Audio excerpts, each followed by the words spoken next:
अस्सलाम वालेकुम रहमतुल्लाहि व बरकातुहू। आज की नई ताज़ी हम डिस्कस करेंगे जी हमारे वज़ीर तवानाई वैस लगारी साहब के इस बयान की तरफ कि वो IPPs के साथ कुछ मुआहदा करना चाह रहे हैं, उनके साथ बातचीत चल रही है कि खुदा दा ना जाए कोई बिजली रियायत दे दो सन, हम इसका फ़ायदा आवाम को पहुँचाएँगे। क्योंकि हुकूमत को पता है कि ये IPPs के साथ अगर इन्होंने कोई मुआहदे तोड़े या इनके साथ अगर कोई इन्होंने सख्ती की तो वो इस केस को आलमी अदालत में ले जाएंगे। इसका एक पहले भी हमारे पास तजर्बा है हमारी हुकूमत के पास कि आलमी अदालत में जाने से नुकसान होता है, फ़ायदा कोई नहीं होता मुल्क का। तो मिन्नत तरला ही रह गया है कि वो इनके साथ करें कि जनाब ताड़ी मेहरबानी है, हमने अवाम को सस्ती बिजली देनी है तो आप भी कुछ अपने में रहते दें और बिजली को सस्ती कर दें।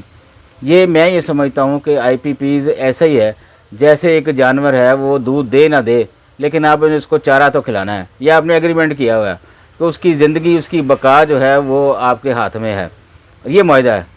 तो दुआ करें कि इनके मुज़ाकरात कुछ कामयाब हो जाएं और IPPs जो है वो हमें रायतें देने में कामयाब हो जाएं। क्योंकि देखें बिजली तो बहुत ज़्यादा महंगी हो गई है और दूसरी बिजली वाफर मकदार में बहुत ज़्यादा है।